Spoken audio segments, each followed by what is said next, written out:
Hello friends. आज हमारा जो टॉपिक है उसका नाम है कोगुलेशन एडिड सेडिमेंटेशन। ठीक है। अभी तक हमने पढ़ा था, अभी तक हमने प्लेन सेडिमेंटेशन के बारे में पढ़ा था। अब जो पढ़ेंगे उसका नाम है कोगुलेशन एडिड सेडिमेंटेशन है। ठीक है। तो अभी तक जितना भी हमने टॉपिक पढ़ा सब में प्लेन सेडिमेंटेशन मतलब उसमें अलग से हम लोग कुछ ऐड नहीं कर रहे थे, है ना। अपन नॉर्मल पानी को टैंक में छोड़ देते, सेडिमेंटेशन टैंक में छोड़ देते थे, वहाँ ऑटोमेटिक जो भी पार्टिकल होगा वो ऑटोमेटिक सेटलमेंट हो रहा था। लेकिन अगर ऐसे पार्टिकल जो बहुत ही छोटे हों, जो नेगेटिवली चार्ज पार्टिकल होते हैं, जो एक दूसरे से चिपकते नहीं है, या बहुत ही ऐसे स्मॉल पार्टिकल हैं जो नॉर्मल प्लेन सेडिमेंटेशन में वो सही तरीके से सेटल नहीं हो पाते हैं, उनके लिए हम लोग क्या करते हैं, कोगुलेशन एडिड सेडिमेंटेशन ये प्रोसेस अपनाते हैं। ठीक है। इस प्रोसेस में क्या होता है, अभी बस ध्यान से सुनिएगा, ध्यान से सुनो और समझो, वही सब चीज थ्योरेटिकल पार्ट है बस। ठीक है। तो इस कोगुलेशन एडिड सेडिमेंटेशन प्रोसेस में हम लोग करते क्या है, ऐसे पार्टिकल जो बहुत ही छोटे होते हैं, वो पार्टिकल मतलब जो प्लेन सेडिमेंटेशन में भी सेटल नहीं हो पाए हैं, ठीक है, वैसे पार्टिकल को हम लोग को अगर सेटलमेंट कराना है हमारे सेडिमेंटेशन टैंक में, तो हम लोग को कुछ एक ऐसा केमिकल यूज करना पड़ेगा, जो केमिकल क्या करेगा, उससे जो स्मॉल पार्टिकल है उनको साथ में इकट्ठा करेगा, साथ में जोड़ेगा, और साथ में जोड़ने से क्या होगा, वो पार्टिकल एक बड़ा पार्टिकल बन जाएगा, हैवी पार्टिकल बन जाएगा। जब वो हैवी हो जाएगा तो ऑटोमेटिक वो किसी भी टैंक में कहीं पे भी वो सेटल हो सकता है। ठीक है।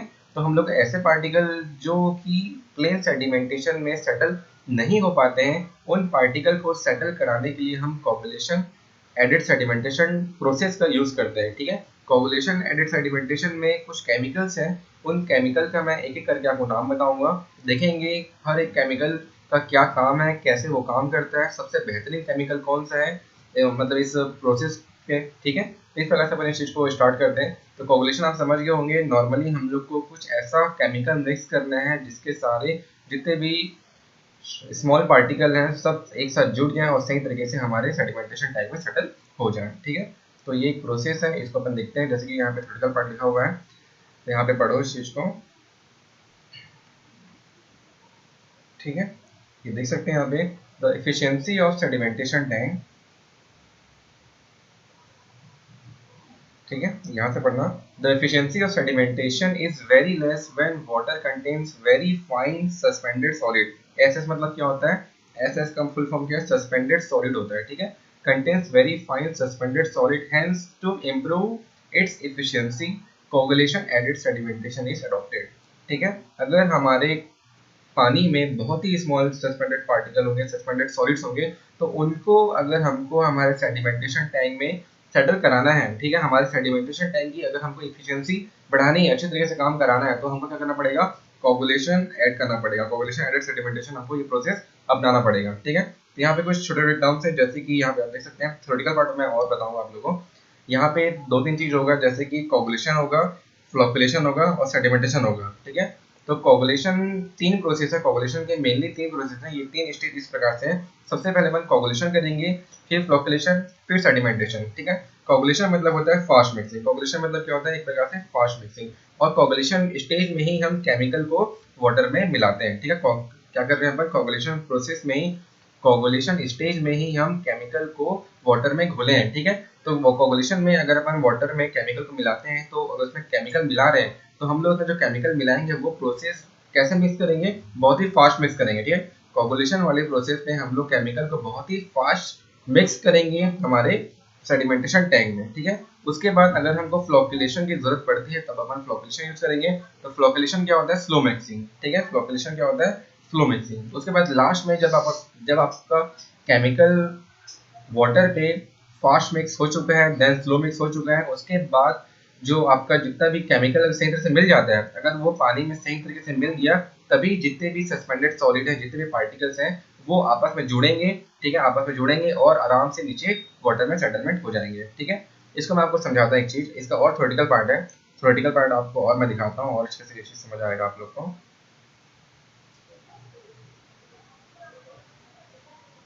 ठीक है। अभी अपन सेडिमेंटेशन विद कोगुलेशन पढ़ रहे हैं, या कोगुलेशन एडिड सेडिमेंटेशन, दोनों का नाम अलग अलग है लेकिन काम एक ही है। ठीक है।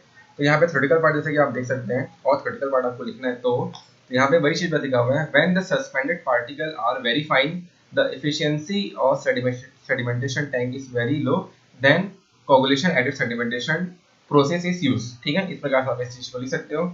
उसके बाद coarse solid are effectively removed by sedimentation process, ठीक है, मतलब जो भी कोर्स पार्टिकल है, मैंने आपको बता रहा था पहले भी, प्लेन सेडिमेंटेशन में जो भी कोर्स पार्टिकल होंगे, जो भी कोर्स सस्पेंडेड सॉलिड होंगे, वो आराम से नीचे सेटल हो जाते हैं, क्योंकि कोर्स पार्टिकल भारी होते हैं, बड़े होते हैं तो भारी भी होंगे, तो वो आराम से सेटल हो जाएगा। लेकिन जो छोटे पार्टिकल हैं उनको सेटलमेंट में दिक्कत होता है, ठीक है, तो उसी के लिए अपन क्या करेंगे, कोगुलेशन यूज करेंगे, केमिकल यूज करेंगे।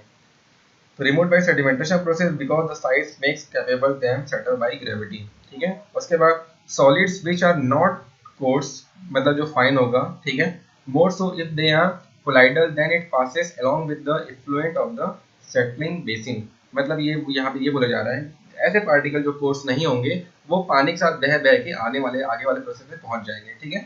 फिर the colloidal depression is defined as stable when the depression shows little or no tendency to aggregate, यहाँ पे अपन को देखना है केमिकल मिलाना है हम लोग को नॉर्मली, ठीक है। तो इस प्रकार से आप यहाँ पे डिफरेंट जो थ्योरेटिकल पार्ट है वो यहाँ से आप चूज कर सकते हैं और यहाँ से इसको लिख सकते हैं, ठीक है। इसके बाद अगर आपको और थ्योरेटिकल पार्ट चाहिए,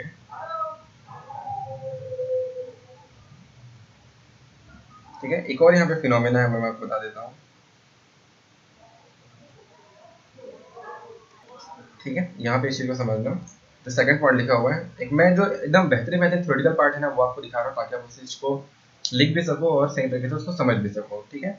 तो यहाँ पे एक चीज समझना, यहाँ पे एक इम्पोर्टेंट पॉइंट है, जो हमारा पार्टिकल होता है ना, जो भी सस्पेंडेड पार्टिकल है, सॉलिड पार्टिकल है, जो भी फाइन सॉलिड पार्टिकल है ना, सस्पेंडेड सॉलिड है, वो नेगेटिव चार्ज होता है, ठीक है। नेगेटिव चार्ज होने के कारण जितने पार्टिकल है सब क्या नेगेटिव चार्ज, जैसे इस चीज को समझना यहाँ पे, ठीक है।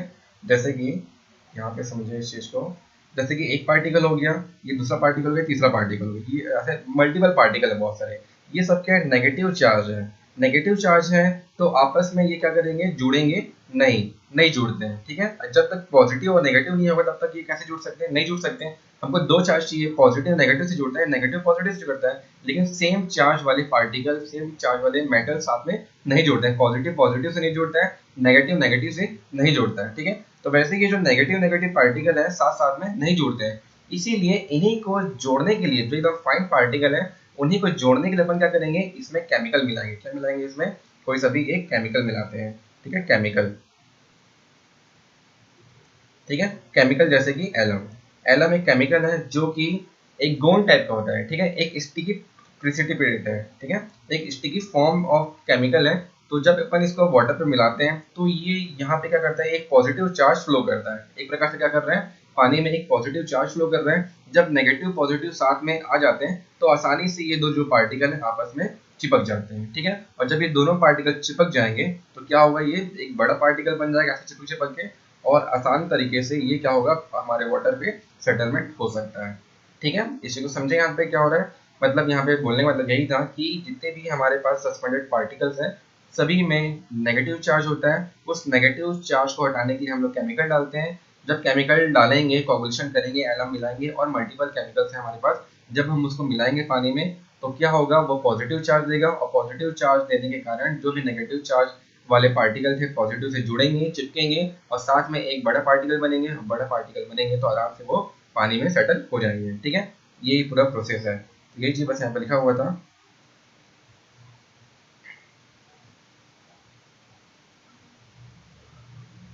ठीक है, इस चीज को पढ़ रहे हैं यहाँ से, coagulation colloidal particle are charge particle, generally they carry negative charge, generally they carry negative charge, ठीक है। Colloidal acquire negative charge will travelling in due to the abrasion, wear, tear and browning motion etcetera, ठीक है। जो हमारा particle, जो particle होता है हमारा कैसा होता है, वो नेगेटिव चार्ज होता है, उस नेगेटिव चार्ज को हटाने के लिए अपन क्या करेंगे, इसमें केमिकल मिलाएंगे, ठीक है। सेकंड पढ़ना, colloidal carry charge on this surface, most of the colloids stable in water because of the charge that carry, मतलब यही बता रहा है कि नेगेटिव चार्ज होने के कारण ही हमारे पानी से जो फाइन पार्टिकल्स होते हैं, फाइन सस्पेंडेड पार्टिकल्स हैं, सस्पेंडेड सॉलिड्स हैं, वो पानी से रिमूव नहीं हो पाते हैं, पानी में सेटल नहीं हो पाते हैं, ठीक है। तो उसी के लिए अपन क्या करेंगे, यहाँ पे कोगुलेशन यूज करेंगे, केमिकल यूज करेंगे, ठीक है। इसका मैं एक आपको वीडियो दिखाता हूँ, इससे आपको अच्छे से समझ आ जाएगा, ठीक है। यहाँ पे जैसे कि आपको दिख रहा है चार पांच पार्टिकल हैं, सब नेगेटिव चार्ज हैं, नेगेटिव चार्ज होने के कारण वो आपस में जुड़ नहीं पाएंगे, ठीक है। तो इसमें अपन क्या करेंगे, कोई सा भी एक केमिकल मिलाएंगे। देखो एक केमिकल मिला दिया तो केमिकल क्या करेगा, एक पॉजिटिव चार्ज अप्लाई करेगा, पॉजिटिव चार्ज दे रहा है वाटर पे। पॉजिटिव चार्ज देने के कारण जितने भी नेगेटिव चार्ज पार्टिकल्स थे सब आपस में जुड़ेंगे और एक साथ वो क्या करेंगे, एक बड़े पार्टिकल बनेंगे। बड़े पार्टिकल बनने के बाद ये आराम से पानी में सेटल हो सकते हैं सही तरीके से। ठीक है, तो ये था इसका फिनोमिना, कोगुलेशन कैसा होता है, केमिकल मिला रहे हैं तो वो कैसे काम करेगा। ठीक है, इसके बाद आगे देखते हैं।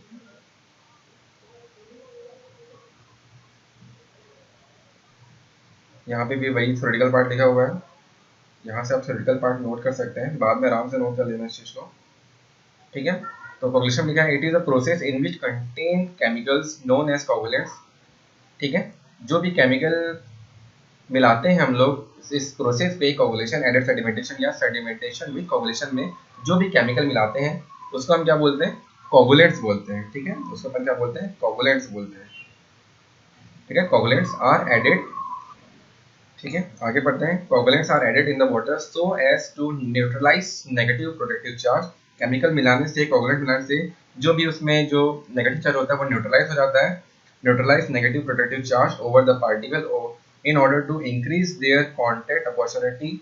ठीक है, इसको अपन इसलिए कर रहे हैं ताकि उनके बीच का जो कॉन्टैक्ट है वो कॉन्टैक्ट अच्छे तरीके से हो, ताकि वो आपस में मिले और नीचे सेटल हो जाए। ठीक है, इसके बाद it contain minimum amount of energy is required for this neutralize of charge known as a threshold energy which is provided in the coagulation process by inducing rapid mixing in the water। ठीक है, अगर आपको coagulation सही तरीके से, chemical को सही तरीके से अगर आपको पानी में मिलाना है तो हमको कुछ एनर्जी की आवश्यकता होगी जिसे अपन थ्रेशोल्ड एनर्जी बोलते हैं, जिसे अपन क्या बोलते हैं, थ्रेशोल्ड एनर्जी बोलते हैं, ताकि आपका केमिकल सही तरीके से वाटर में मिल जाए और सही तरीके से आपके वाटर में सस्पेंडेड पार्टिकल को नेगेटिव जो चार्ज है उसको न्यूट्रलाइज करने के लिए हमको एक एनर्जी चाहिए जिसे अपन थ्रेशोल्ड एनर्जी बोलते हैं।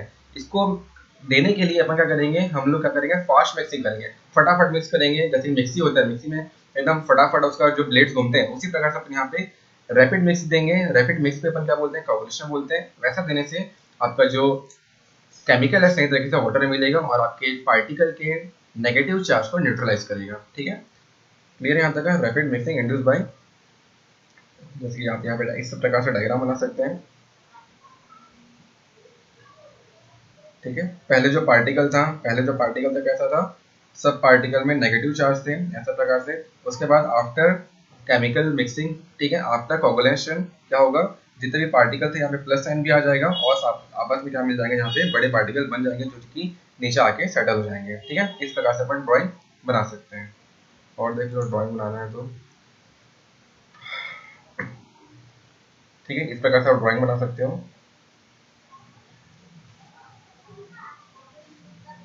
केमिकल डाले, पॉजिटिव चार्ज आया, पॉजिटिव चार्ज आया तो नेगेटिव से पॉजिटिव अटैच हुआ, अटैच होने के बाद लास्ट में क्या दिख रहा है आप लोग को, आपका जो स्मॉल पार्टिकल थे, फाइन पार्टिकल थे, आसान तरीके से नीचे सेटल हो चुके हैं। ठीक है, इस प्रकार से अपन डायग्राम बना सकते हैं।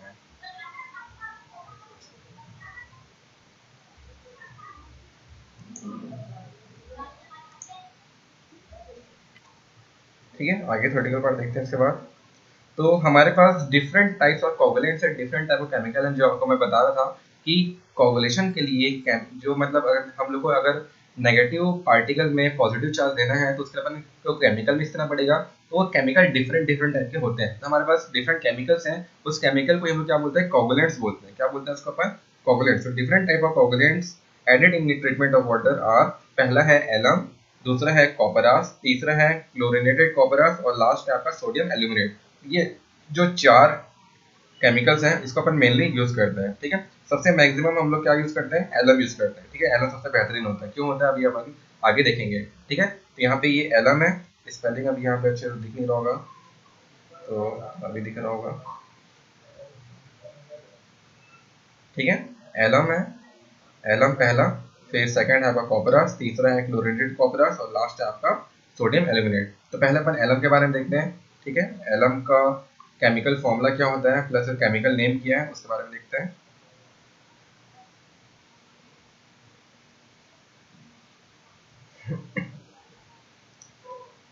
ठीक है, तो ये है आपका एलम।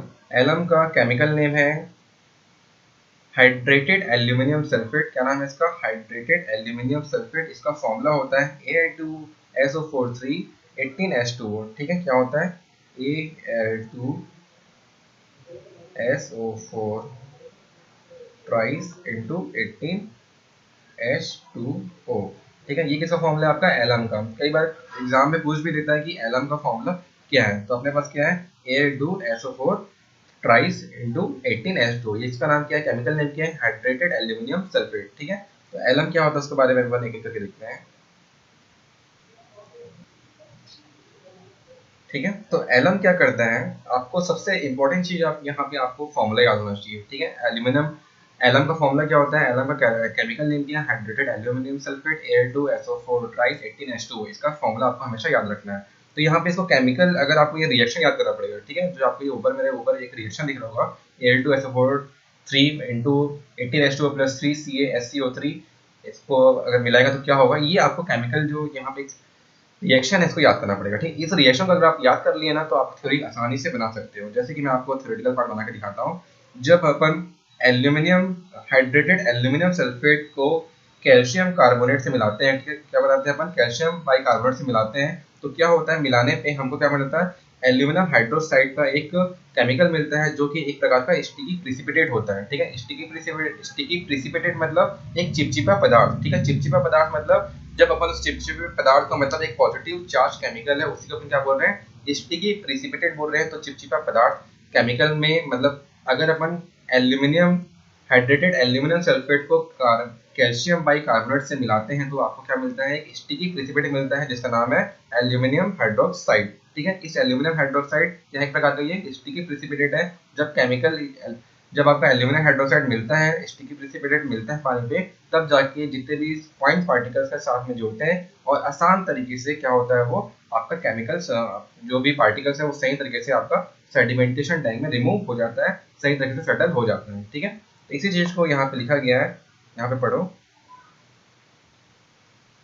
देखो, alum reacts with bicarbonate alkalinity. ठीक है, उसको अपन क्या बोलते हैं, इसको बाइकार्बोनेट एल्कनिटी या कैल्शियम बाइकार्बोनेट भी आप इसको बोल सकते हैं। ठीक है, तो बाइकार्बोनेट एल्कनिटी से जब अपन इसको मिलाते हैं तो क्या होता है, present in water to from the sticky gelatinous precipitate of aluminium hydroxide. ठीक है, ये एल्यूमिनियम हाइड्रोक्साइड मिला हमको, which attracts the finer suspended particle present in water, thus grow in size and it's finally removed in the following sedimentation tank with the help of settlement। ठीक है, with the help of settlement। ठीक है, जब ये बड़ा particle बन जाएगा तो आसान तरीके से क्या हो जाएगा, ये पानी में सेटलमेंट हो जाएगा और हमारा ये पार्टिकल रिमूव हो जाएगा। ठीक है, तो इसलिए मैं बोला अगर आप इस केमिकल रिएक्शन को याद करोगे तो आसानी से आप क्या बना सकते हो, थ्योरेटिकल पार्ट बना सकते हो। ठीक है, तो इसी को अपन क्या बोलते हैं, एलम हाइड्रेटेड एल्यूमिनियम सल्फेट है। एलम इस प्रकार से आपका पानी में काम करता है। ठीक है,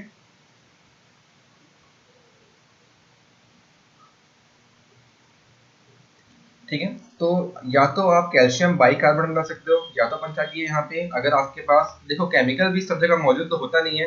अगर मेरे पास केमिकल बाइकार्बोनेट, ये आपका कैल्शियम बाइकार्बोनेट है या बाइकार्बोनेट एल्कलिनिटी है, तो आप बाइकार्बोनेट एल्कलिनिटी यूज करोगे। लेकिन अगर वो वहां पे नहीं होगा तब अपन CaSO4 कैल्शियम सल्फेट भी यूज कर सकते हैं। ठीक है, अगर वहां पे बाइकार्बोनेट एल्कलिनिटी नहीं होगा तो अपन कैल्शियम सल्फेट भी यूज कर सकते हैं, जिसे अपन परमानेंट हार्डनेस बोलते हैं। ठीक है, लेकिन इसके इस्तेमाल से आपका वाटर जो होता है वो कोरोसिव हो जाता है, और कोरोसिव वाटर आपका दिक्कत कर सकता है, जितने भी मेटल्स होंगे उनको कोरोसिव उसमें जंग लगना जल्दी शुरू हो जाएगा। ठीक है, तो अपन कैल्शियम सल्फेट भी ज्यादा यूज नहीं करते हैं। ठीक है, तो आप या तो कैल्शियम बाइकार्बोनेट एल्कलिनिटी यूज कर सकते हो, कैल्शियम बाइकार्बोनेट यूज कर सकते हो, या कैल्शियम सल्फेट यूज कर सकते हो, या नॉर्मली कैल्शियम हाइड्रोक्साइड भी अपन यूज कर सकते हैं। ठीक है, कैल्शियम हाइड्रोक्साइड भी यूज कर सकते हैं। इसी को अपन क्या बोलते हैं, एल्कलिनिटी बोलते हैं। तो अगर आपके पास वहां पे एल्कलिनिटी नहीं है तो आप एल्कलिनिटी बना भी सकते हो, कैल्शियम हाइड्रोक्साइड बना भी सकते हो। ठीक है, तो यहाँ पे वैसे लिखा हुआ है, if alkalinity is not present in water, external alkaline agent like lime and soda ash it added induced the alkalinity artificially in the water. ठीक है, अगर हमारे पास कोई सा भी केमिकल नहीं है तो हम वहाँ पे अलग से केमिकल बना सकते हैं with the help of lime. ठीक है, अगर अपन क्या करेंगे, लाइम स्टोन को गर्म करते हैं। ठीक है, अगर अपन क्या करेंगे, लाइम स्टोन को गर्म करेंगे तो आपको क्या मिलेगा, क्विक लाइम मिलेगा। ठीक है, कैल्शियम कार्बोनेट को अगर आप गर्म करते हो आपको क्या मिलेगा, CaO, जिसे अपन क्विक लाइम बोलते हैं। और अगर इस क्विक लाइम में अगर आप पानी मिलाओगे तो क्या मिलेगा आपको, कैल्शियम हाइड्रोक्साइड मिल जाएगा। ठीक है, क्या मिल जाएगा आपको, कैल्शियम हाइड्रोक्साइड मिल जाएगा। क्लियर है। और इस कैल्शियम हाइड्रोक्साइड, ठीक है, और इसी कैल्शियम हाइड्रोक्साइड की हमको आवश्यकता थी एक स्टिकी प्रिसिपिटेट बनाने के लिए। ठीक है, तो वो इस प्रकार से यहाँ पे स्टिकी प्रिसिपिटेट बन जाएगा with the help of calcium hydroxide. ठीक है, देखो यहाँ पे क्या हो रहा है, यहाँ पे Al2SO4 18H2 है, जिसे अपन क्या बोलते हैं, एलम बोलते हैं या हाइड्रेटेड एल्यूमिनियम सल्फेट बोलते हैं।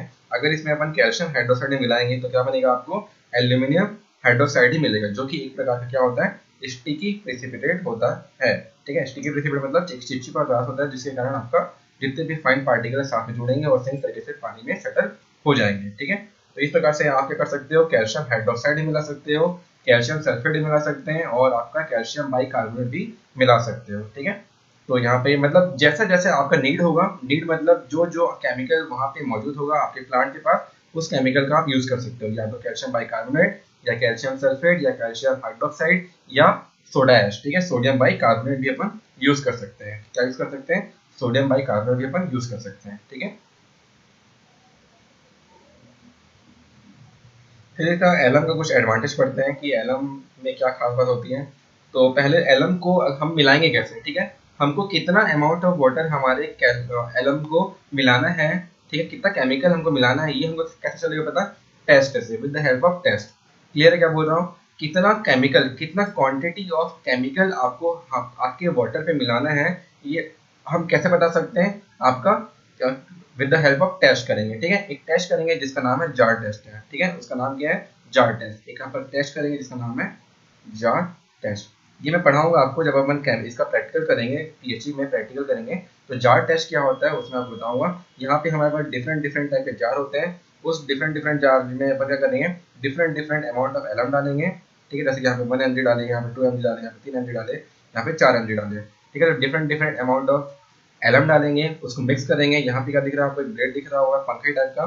ठीक है, एक पंखे टाइप का आपको ब्लेड दिख रहा है, वो ब्लेड को पर फास्ट मिक्स करेंगे, घुमाएंगे, केमिकल को सही तरीके से पानी मिलाएंगे, और उस वाटर पे आपका नॉर्मल फाइन पार्टिकल भी होगा, तो जिसका सबसे जल्दी आपका सेटल हो जाता है पार्टिकल सही तरीके से, तो उतने अमाउंट ऑफ वाटर अपन क्या कर, उतने अमाउंट ऑफ केमिकल हम लोग क्या करेंगे, आपके वाटर पे यूज करेंगे। ठीक है, तो इस प्रकार से जार टेस्ट काम करता है। इसको और डिटेल में बताऊंगा अच्छे तरीके से जब अपन इसका प्रैक्टिकल करेंगे। ठीक है, प्रैक्टिकल में कराऊंगा, इसी में वीडियो लेक्चर से अपन क्या करेंगे, प्रैक्टिकल करेंगे, तो मैं बताऊंगा जार टेस्ट और अच्छे तरीके से आपको कैसे उसको अपन यूज करते हैं। ठीक है, तो यहीं पे क्वेश्चन लिखा हुआ है, the dose of alum depends upon turbidity and colour of raw water which is determined with the help of jar test. ठीक है, तो अगर हमारा वाटर ज्यादा ही टर्बिड है, कलर ही बहुत ही बेकार है, तो अपन क्या करेंगे, यहाँ पे जार टेस्ट करेंगे। जार टेस्ट में अपन पता करेंगे कि एलम का कितना डोज लगेगा, कितना क्वांटिटी लगेगा। ठीक है, उसके बाद यहाँ पे देख सकते हैं कुछ कुछ पॉइंट है, इंपॉर्टेंट पॉइंट है, इस इंपॉर्टेंट पॉइंट को हमको याद रखना है। ठीक है, जैसे कि normal dose of alum varies between 10 to 30 milligram per litre. ठीक है, नॉर्मल डोज कितना होता है, 10 से 30 के बीच होता ही है। ठीक है, जितना भी अपन जार टेस्ट कर लें 10 से 30 मिलीग्राम पर लीटर के बीच आपका नॉर्मल डोज आता ही है। उसके बाद alum forms stable flocs and it's capable of removing colour taste and odour from the water. ठीक है, एलम का एक और काम हो जाता है, जब भी अपन एलम मिलाते हैं तो क्या होता है, आपका जितना भी अगर डिफरेंट कलर ऑफ वाटर है, कुछ ब्राउनिश वाटर हो गया, कुछ रेडिश वाटर आ गया, कुछ येलोइश वाटर आ गया। ठीक है, तो वो कलर को रिमूव करने भी हमारा एक एलम जो है कारीगर है, प्लस अगर आपके वाटर पे बदबू भी आ रही होगी तो एलम मिलाने से वो ठीक हो जाता है। ठीक है, इसके बाद it works in the range in the pH range of 6.5 to 8.5। अगर आपका वाटर का रेंज 6 pH रेंज 6.5 to 8.5 है तभी एलम काम करेगा। ठीक है, अगर इससे 6.5 से कम या 8.5 से ज्यादा होगा तो एलम जो केमिकल है वो काम नहीं करेगा। ठीक है, यहाँ पे कोई सा भी केमिकल यहाँ पे काम नहीं करेगा, चाहे वो आपका कैल्शियम बाइकार्बोनेट हो, ठीक है, या वो कैल्शियम सल्फेट हो, या वो कैल्शियम हाइड्रोक्साइड हो, कुछ भी यहाँ पे काम नहीं करेगा, या आपका सोडियम बाइकार्बोनेट हो। देखो यहाँ पे कुछ भी केमिकल काम नहीं करेगा अगर आपका रेंज इससे अधिक होता है, तो या तो 6.5 से लेस देन या 8.5 से ग्रेटर देन होता है, तो ये कोई से केमिकल काम नहीं करेंगे, ये रिएक्शन आपका केमिकल काम ही नहीं करेगा, एलम काम नहीं करेगा। ठीक है, तो इस चीज का ध्यान देना है हम लोग को। कि आपका वाटर में जो पीएच रेंज है, वाटर का जो पीएच रेंज है वो 6.5 से 8.5 होना चाहिए। ठीक है, तो ये इंपॉर्टेंट केमिकल चीज है। ठीक है, इसको अपने को याद रखना है।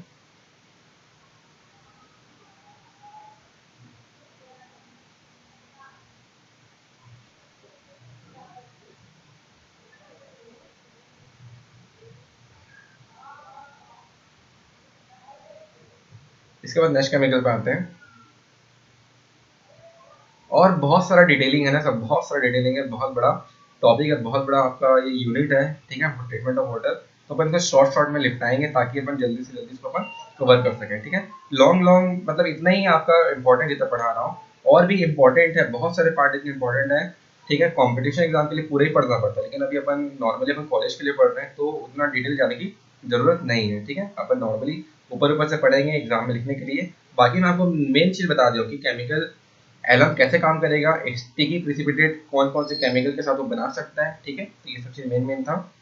नेक्स्ट अपन केमिकल पढ़ते हैं कॉपरास। कॉपरास का फॉर्मूला है FeSO4 7H2O। ठीक है, कॉपरास का फॉर्मूला क्या है, FeSO4 7H2O। इसका जो केमिकल नेम है हाइड्रेटेड फेरस सल्फेट। ठीक है, उसका था हाइड्रेटेड एल्यूमिनियम सल्फेट था, इसका क्या है हाइड्रेटेड फेरस सल्फेट, इसका नाम है कॉपरास का। ठीक है, तो कॉपरास भी एक प्रकार का स्टिकी प्रिसिपिटेट ये है। ठीक है, जैसे वो था वैसा ये भी है। मैं बताया ना आप लोगों को कि आपके फील्ड के पास कौन सा केमिकल मौजूद है उसके उस हिसाब से अपन केमिकल यूज करेंगे। ठीक है, जरूरी नहीं कि आप एलम ही यूज करो। अगर आपके एरिया में एलम है ही नहीं तो अपन कॉपरास यूज करेंगे। अगर कॉपरास भी नहीं होगा तो डिफरेंट केमिकल यूज करेंगे, जो नीचे हमारे पास अभी आपको मैं पढ़ाऊंगा।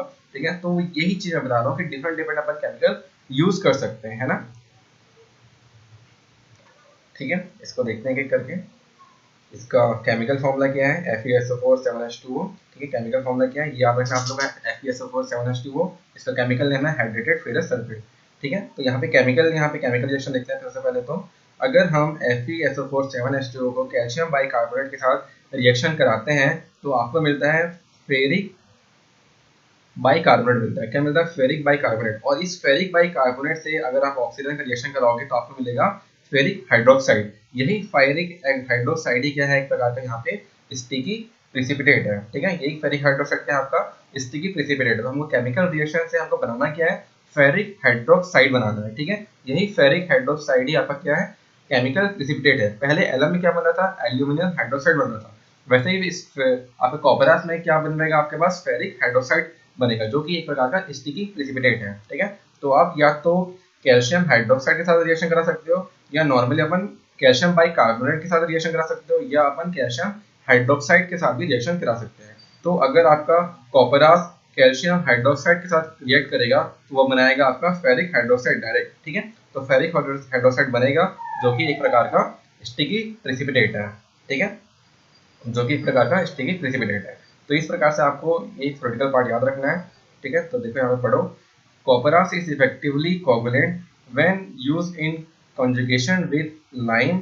It also reacts with the bicarbonate alkalinity present in water to form the sticky precipitate। PPT मतलब क्या होता है, precipitate of ferric hydroxide। तो यहाँ पे जो sticky precipitate है वो क्या आपका ferric hydroxide है। ठीक है, इस चीज को समझना था अपने को। इसके बाद देखते हैं इस प्रोसेस से आपका वाटर पे हार्डनेस आ जाता है। This process also adds hardness in water. और आपका एलम केमिकल भी आपका एक परमानेंट हार्डनेस दे रहा था आपके वाटर में। ठीक है, इसके बाद कॉपरास जो है कलर्ड वाटर में हम लोग यूज नहीं कर सकते हैं। कॉपरास जो केमिकल है कलर्ड वाटर में अपन यूज नहीं कर सकते। तो copperas is never used for treatment of coloured water. उसके बाद जो इसका डोज होता है, जो आपका कॉपरास का डोज है सेम एज अ एलम है। जैसे कि एलम में 10 से 30 मिलीग्राम पर लीटर हम लोग यूज कर देते हैं, एलम को वैसा ही अपन कॉपरास भी यूज करेंगे। The dose of copperas is same as that of alum 10 to 30 milligram litre, but it is cheaper than alum. मतलब ये एलम से सस्ता मिलता है, तो हम लोग इसको ज्यादातर इसको कॉपरास को यूज कर सकते हैं। क्यों, अगर आपके पास कॉस्ट कम होगा, ठीक है, कॉस्ट कम होगा तो अपन एलम यूज नहीं कर पाएंगे। क्यों, क्योंकि एलम का जो अमाउंट है, कॉस्ट है, इंक्रीज ज्यादा रहता है। ठीक है, तो उस टाइम हम क्या यूज कर सकते हैं, कॉपरास यूज कर सकते हैं जिसका कॉस्ट कम होता है, जिसको अपन ज्यादा अमाउंट में लेके हम लोग वाटर पे मिला सकते हैं। ठीक है, और ये जो कॉपरास होता है it works in the range of pH 8.5 and above. ठीक है, तो ये आपके पास अच्छी चीज है यहाँ पे कि अगर वाटर का पीएच 8.5 से अधिक होगा तो अपन कॉपरास यूज कर सकते हैं, ठीक है। हाइड्रेटेड फेरिक सल्फेट अपन यूज कर सकते हैं। यहाँ पे क्लियर है। अगर 6.5 से 8.5 के बीच होता, ठीक है, तो अपन एलम यूज कर सकते थे। और अगर 8.5 से अबव है हमारा पीएच रेंज वाटर का, या तो आप उसे कम करो या आप कॉपरास वहाँ पे मिला सकते हो, ठीक है। कुछ कुछ यहाँ पे दिक्कतें हैं। दिक्कतें कैसे कि जैसे कि कलर्ड वाटर के लिए हम लोग यूज नहीं कर सकते कॉपरास को, है ना। क्लियर है। इसके बाद नेक्स्ट केमिकल देखते हैं, ठीक है। इसके बाद आपका नेक्स्ट केमिकल है क्लोरिनेटेड कॉपरास है। क्लोरिनेटेड कॉपरास, इसमें दो केमिकल यूज होते हैं मेनली। कौन कौन से? फेरिक FeSO4 ट्राइस एंड FeCl3, ठीक है। यहाँ पे दो केमिकल यूज होंगे, FeSO4 and FeCl3, ferric sulphate and ferric chlorinated. यहाँ पे दो केमिकल यूज होंगे, ठीक है। उसके बाद इसका देख लेते हैं थ्योरेटिकल पार्ट। इसमें थ्योरेटिकल पार्ट में क्या क्या लिख सकते हैं, केमिकल रिएक्शन देख सकते हैं। और उसके बाद आप यहाँ पे देखो केमिकल, इसका थ्योरेटिकल पार्ट। तो chlorinated copperas is effective covalent as it can work in the wide pH range. मतलब यहाँ पे जो क्लोरिनेटेड कॉपरास है वाइड पीएच रेंज में काम करता है। मतलब इसको 6.5 के से 8.5 पीएच वाले वाटर पे भी यूज कर सकते हैं, 6.5 से लेस देन वाले वाटर पे भी यूज कर सकते हैं, ठीक है। और 8.5 से अबव भी अपन इसका यूज कर सकते हैं, ठीक है। तो वही यहाँ पे लिखा हुआ है, when ferric chloride is used independently it works in the range of pH 3.5 to 6.5, ठीक है। 3.5 से 6.5 काम कर दिया, प्लस अबव 8.5 भी अपन इसका यूज कर सकते हैं। तो इसका जो रेंज है पीएच का वो बहुत ज्यादा है, ठीक है। अगर आपका पीएच ऑफ वाटर 3.5 से 6.5 के बीच है या अबव 8.5 है, तब भी अपन इस फेरिक क्लोराइड को, आपका क्लोरिनेटेड कॉपरास को अपन यूज कर सकते हैं, ठीक है। इसके बाद फेरिक क्लोराइड अपन तब यूज करेंगे, आपको बता दिया फेरिक क्लोराइड अपन यूज करेंगे तो इसका वाइड पीएच रेंज है। और अगर अपन फेरिक सल्फेट यूज कर सकते हैं, तो फेरिक सल्फेट यूज करेंगे तो क्या होगा, ठीक है। फेरिक सल्फेट यूज करेंगे तो अपन यहाँ पे भी वाइड रेंज है, फेरिक सल्फेट यूज करेंगे तो आपका जो पीएच रेंज है 4 to 7 एंड अबव 9 में अपन इसका यूज कर सकते हैं, ठीक है। मतलब यहाँ पे दो कोवलेंट्स हैं, दो केमिकल हैं एक साथ यूज करने के लिए, ठीक है। एक है आपके पास फेरिक, एक है आपका फेरिक क्लोराइड और एक है आपका फेरिक सल्फेट। अगर अपन फेरिक क्लोराइड अकेला मिलाएंगे तो अपने पास वाइड पीएच रेंज रहेगा 3.5 से 6.5 एंड अबव 8.5। और अगर आप फेरिक सल्फेट को इंडिपेंडेंटली यूज कर सकते हैं, इंडिपेंडेंट यूज करेंगे अगर अपन फेरिक सल्फेट को, तो हमारे पास पीएच रेंज हो गया 47 एंड अबव 9 अपन इसका यूज कर सकते हैं। इसलिए यहाँ पे लिखा हुआ था क्या, it works in the wide pH range, it works in the wide pH range, chlorinated copper works in the wide pH range, ठीक है। इसके बाद जो नेक्स्ट हमारा केमिकल है उसका नाम है सोडियम एल्यूमिनेट,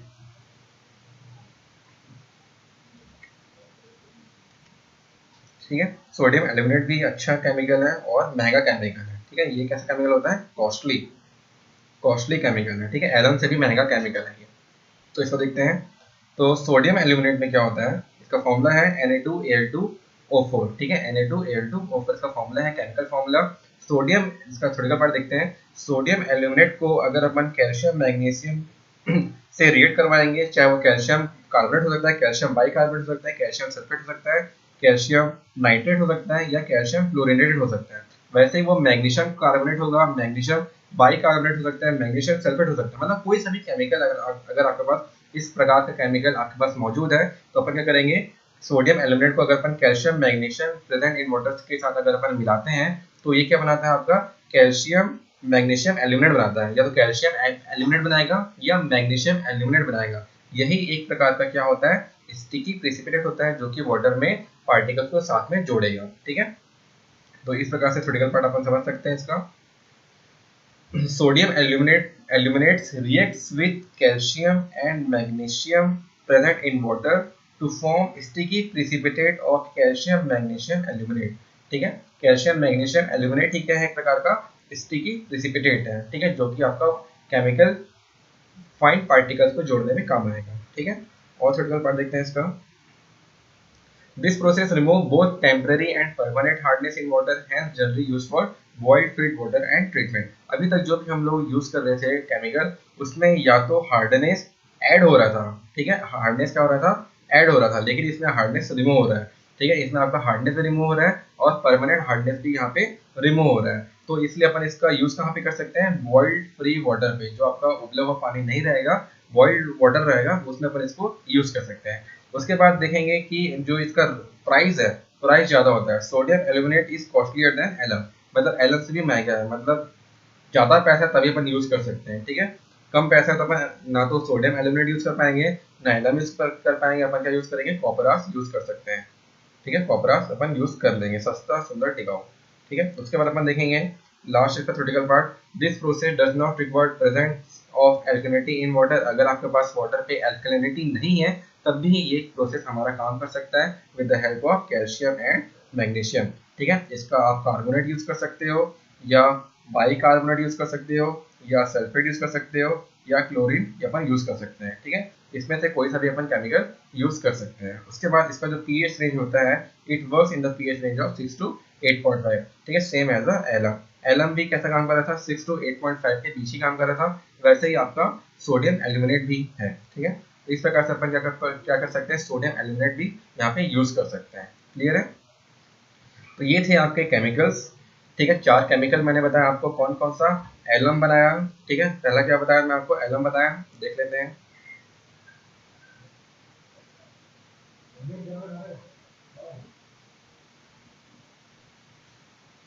देखो केमिकल यहाँ पे नेम है, ठीक है। पहले अपने हम क्या पढ़े यहाँ पे, सबसे पहले एलम देखा, ठीक है। एलम में एल्यूमिनियम हाइड्रोक्साइड स्टिकी प्रेसिपिटेट बनाता था। कॉपरस में आपका फेरिक हाइड्रोक्साइड आपका स्टिकी प्रेसिपिटेट बनाता था। फिर आपका क्लोरिनेट कॉपरस पढ़े, उसके बाद अपन लास्ट में क्या पढ़े, सोडियम एल्यूमिनेट पढ़े हैं, ठीक है। तो ये था आपका कोगुलेशन में डिफरेंट डिफरेंट टाइप के केमिकल यूज होते हैं, जिसे अपन क्या बोलते हैं, कोगुलेंट्स बोलते हैं, ठीक है। जो भी अपन केमिकल यूज करेंगे उसको अपन क्या बोलेंगे, कोगुलेंट्स बोलते हैं, ठीक है। तो ये कोगुलेंट्स आपके पास एलम, कॉपरस, क्लोरिनेट कॉपरस और सोडियम एल्यूमिनेट, ठीक है। और इसमें और थ्योरेटिकल पार्ट है,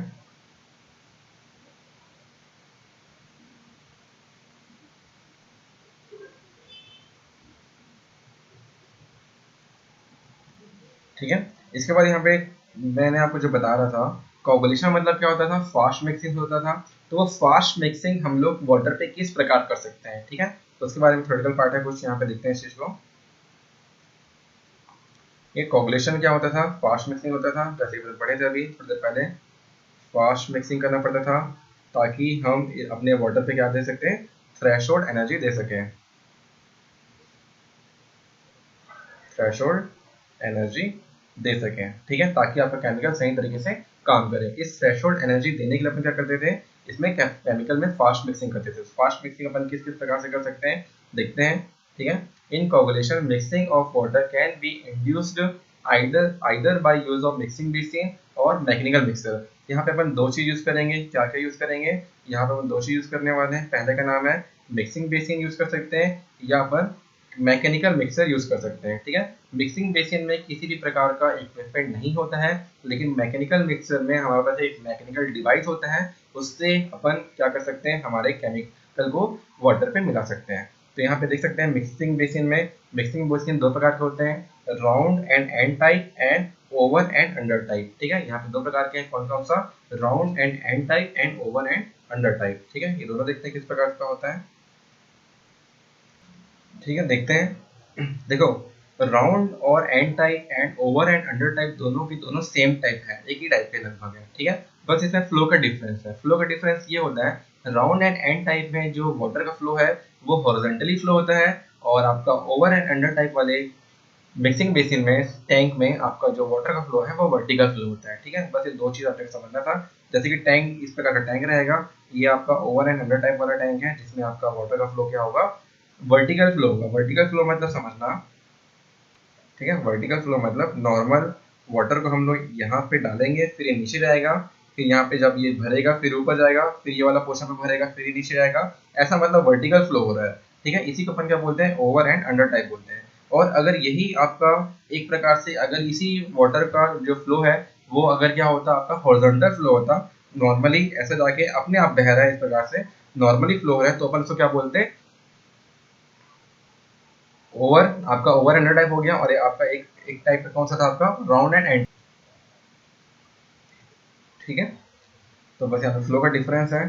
तो इस वाले जो हमारा टाइप है पहला मिक्सिंग बेसिन में, मिक्सिंग बेसिन का मेन मकसद ये है कि हम लोग को यहाँ पे टर्बुलेंस लाना है। क्या लाना है? रैपिड टर्बुलेंस लाना है। रैपिड टर्बुलेंस कैसे आएगा? फास्ट मिक्सिंग अपन कैसे कर सकते हैं? अचानक बहाव के डायरेक्शन में चेंज करने से टर्बुलेंस पैदा होगा। उस टर्बुलेंस से हमारा केमिकल सही तरीके से आपका वाटर पे मिक्स हो सकता है। ठीक है, जैसे कि आप देख सकते हैं इन मिक्सिंग बेसिन, देखो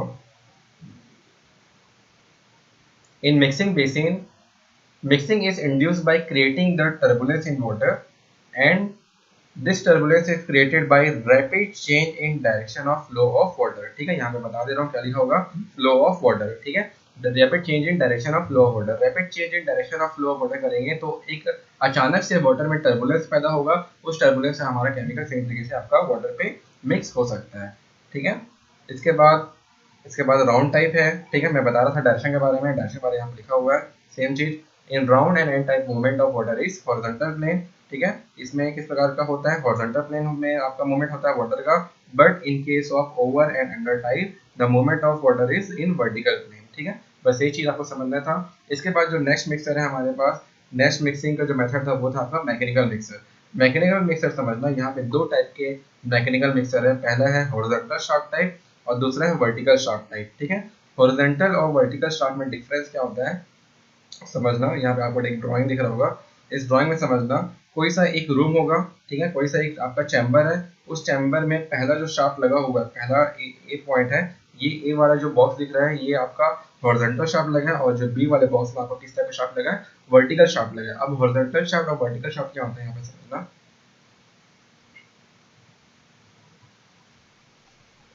ठीक है, तो यहाँ पे अगर आपका जो मोटर का शाफ्ट है, शाफ्ट अगर ऐसा होगा, सीधा होगा, तो वो किस प्रकार का आएगा? वर्टिकल शाफ्ट में आएगा। और यही शाफ्ट अगर इस प्रकार से होगा, ठीक है, इस हॉरिजॉन्टल पोर्शन में होगा, इसको अपन क्या बोलेंगे? हॉरिजॉन्टल शाफ्ट बोलेंगे। जैसे कि यहाँ पे देखना, पहला जो ड्राइंग दिख रहा है यहाँ पे आपको एक प्रकार का वर्टिकल शाफ्ट दिख रहा है। ठीक है, एक प्रकार से क्या दिख रहा है? ये वर्टिकल शाफ्ट। जैसे कि आपका फैन होता है, ठीक है, आपका जो फैन है ऊपर में आपका एक जो फैन लगा हुआ रहता है, ठीक है, ये जो फैन होगा, इस फैन में क्या लगा हुआ रहता है? इसका फैन का जो शाफ्ट है जिससे वो लटका हुआ रहता है, जो लटका हुआ है वो किस प्रकार का है? वो वर्टिकल ही है। तो उसको अपन क्या बोल सकते हैं? वर्टिकल शाफ्ट बोल सकते हैं। तो इसी प्रकार का जो आपका फैन दिख रहा होगा, ठीक है, मेरे जस्ट ऊपर एक फैन दिख रहा होगा, इसी टाइप के शाफ्ट को, इसी टाइप का एक मिक्सर को अपन क्या करते हैं? टैंक में डालते हैं। उस टैंक में अपन जब केमिकल को डालेंगे तो ये पंखे चला देंगे। इस प्रकार से उसमें जैसे कि हमारा मिक्सी होता है, मिक्सी में भी एक वर्टिकल शाफ्ट होता है, इसको अपन घुमाएंगे तो रैपिडली आपका क्या होगा? वाटर चेंज होगा। ठीक है, वाटर में केमिकल मिक्स होगा। ठीक है, तो ये हो गया आपका वर्टिकल शाफ्ट टाइप का एक मैकेनिकल मिक्सर हो गया। और इसी पंखे को अगर आप साइड वाल्व लगा देते हो, इसी पंखे को अगर अपन साइड वाल्व लगा देते हैं तो इसका जो शाफ्ट है, इसका जो शाफ्ट है वो क्या हो जाएगा? आपका हॉरिजॉन्टल हो जाएगा। ठीक है, क्या हो जाएगा? वो हॉरिजॉन्टल हो जाएगा। तो हॉरिजॉन्टल शाफ्ट उसी को बोल देंगे। क्लियर? यहाँ पे normally vertical shaft, horizontal shaft, फिर यहाँ पे ब्लेड्स लगे होंगे। ठीक है, फिर यहाँ पे ब्लेड्स लगा होगा, वो ब्लेड ऐसा करके घूमेगा। ठीक है, तो इस प्रकार से अपन देखेंगे इसका हॉरिजॉन्टल शाफ्ट और वर्टिकल शाफ्ट।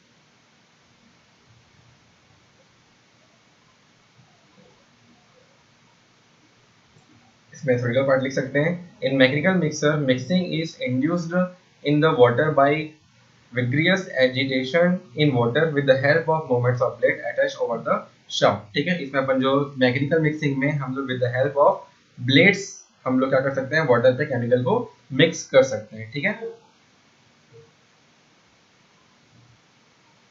ठीक है, तो यहाँ पे भी एक चीज आता है कि वो जो ब्लेड्स हैं, उस ब्लेड्स को अपन कितने स्पीड से घुमाएं, उसकी स्पीड को कैलकुलेट करने के लिए यहाँ पे फॉर्मूला जनरेट होगा। उस फॉर्मूला से हम लोग हमारे फैन का स्पीड को रेगुलेट कर सकते हैं। जैसे कि हमारा फैन का रेगुलेटर लगा होता है, वहाँ पे अपन स्पीड को मेंटेन करते हैं, तो हमको कितना स्पीड चाहिए, कितना शाफ्ट को, कितना ब्लेड्स को स्पीड घुमाएंगे कि हमारा केमिकल सही तरीके से, सही क्वांटिटी में आपका पानी पे सही तरीके से मिल जाए। ठीक है, तो उसके लिए एक वेलोसिटी होता है जिसे अपन टेम्पोरल मीन वेलोसिटी बोलते हैं। ठीक है, जैसे कि आप यहाँ थ्योरेटिकल पार्ट में लिखा हुआ, the intensity of mixing this mixer depend upon the parameters G. ठीक है, पैरामीटर जी, जिसे अपन टेम्पोरल मीन वेलोसिटी ग्रेडियंट बोलते हैं, which signifies the relative velocity between two particles situated to particular distance। ठीक है, तो हमको यहाँ पे निकालना है मेन टेम्पोरल मीन वेलोसिटी।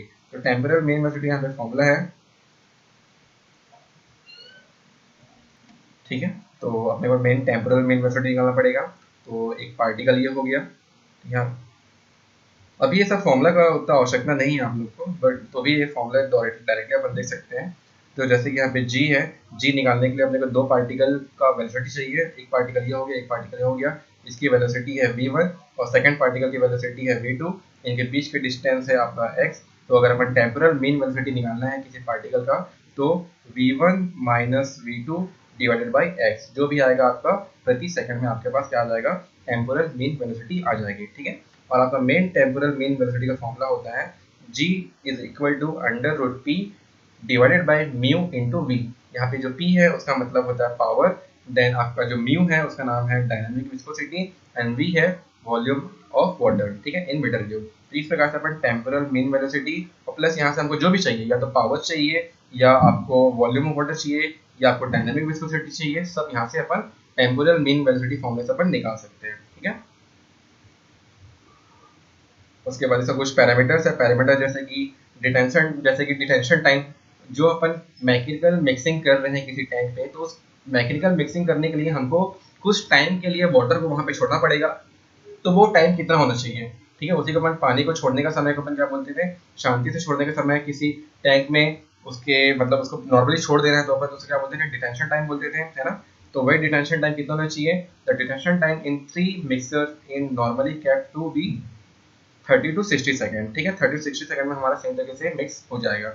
उसके बाद आपका जो सर्कुलर और square tank are used in this case of having depth of ratio from 1:1 to 3:1, मतलब यहाँ पे हम लोग दो टाइप का टैंक यूज कर सकते हैं, सर्कुलर या स्क्वायर टैंक अपन यूज कर सकते हैं। उसके बाद the power required for the mixing is 0.123 watts per unit discharge in metre cube per hour. ठीक है, तो जो भी इसका पैरामीटर्स है, पैरामीटर्स के बारे में लिखा हुआ है कि कितना कितना डेप्थ होना चाहिए टैंक का मैकेनिकल मिक्सिंग के लिए ना। ये अपन जो मिक्सिंग विद बेसिन्स के बारे में बात नहीं कर रहा हूँ ना, मैं ओवर और अंडर की बात नहीं कर रहा हूँ। अभी अपन क्या बात कर रहे हैं, मैकेनिकल मिक्सर के बारे में ये सब अपन पढ़ रहे हैं। ठीक है, तो इस प्रकार से अपन निकाल सकते हैं। उसके बाद स्पीड, अगर आपको स्पीड ऑफ शाफ्ट निकालना है तो यहाँ पे फॉर्मूला है आपके पास 2πn/60। इस वाले फॉर्मूला से अपन क्या निकाल सकते हैं, स्पीड ऑफ शाफ्ट भी यहाँ से निकाल सकते हैं। ठीक है, क्लियर है। इसके बाद जो इसका फ्लोकुलेशन पॉइंट है, इसको अपन नेक्स्ट क्लास में कवर करेंगे। तो अभी का जो भी अपन पढ़े हैं वो अपन क्या पढ़े, कोगुलेशन बताया मैं आप लोगों को, क्या क्या बताया यहाँ पे, कोगुलेशन बताया, कोगुलेशन क्या होता है, ठीक है। फिर इसमें अपन केमिकल कौन कौन सा यूज होता है, केमिकल के बारे में देखें। उसके बाद अपन किस किस प्रकार से मिक्सिंग कर सकते हैं, ठीक है, किस किस प्रकार से अपन क्या कर सकते हैं, मिक्सिंग कर सकते हैं केमिकल का वाटर पे, वो अपन देखें। ठीक है, एक नॉर्मली मिक्सिंग कर सकते हैं टर्बुलेंस के सहारे, एक अपन क्या कर सकते हैं नॉर्मल करेंगे, और एक अपन क्या करेंगे मैकेनिकल करेंगे। ठीक है, तो वो दोनों कैसे होते हैं अब अभी अपन देख चुके हैं। क्लियर है। इसके बाद नेक्स्ट क्लास अपन क्या पढ़ेंगे, फ्लोकुलेशन पढ़ेंगे कि फ्लोकुलेशन अपन किस किस प्रकार से फ्लोकुलेशन करेंगे। जैसे अपन कोगुलेशन कर रहे थे फास्ट मिक्सिंग, वैसे ही फ्लोकुलेशन करेंगे जिसे अपन बोलते हैं स्लो मिक्सिंग। ठीक है, उसके बारे में अपन नेक्स्ट क्लास में पढ़ते हैं। ओके, तो इसमें जो भी दिक्कत हुआ होगा, आपको कुछ प्रॉब्लम हुआ, कहीं पे कुछ समझ नहीं आया तो बिल्कुल पूछ सकते हैं, या आप इसको एक बार पढ़िए, ठीक है, नोट्स में, या मैं अभी जो पढ़ाया हूँ इस चीज़ को समझिए, और हिंदी बुक में भी अच्छे से दिया होगा, उससे भी आप इस चीज़ को कवर कर सकते हैं। Okay, thank you.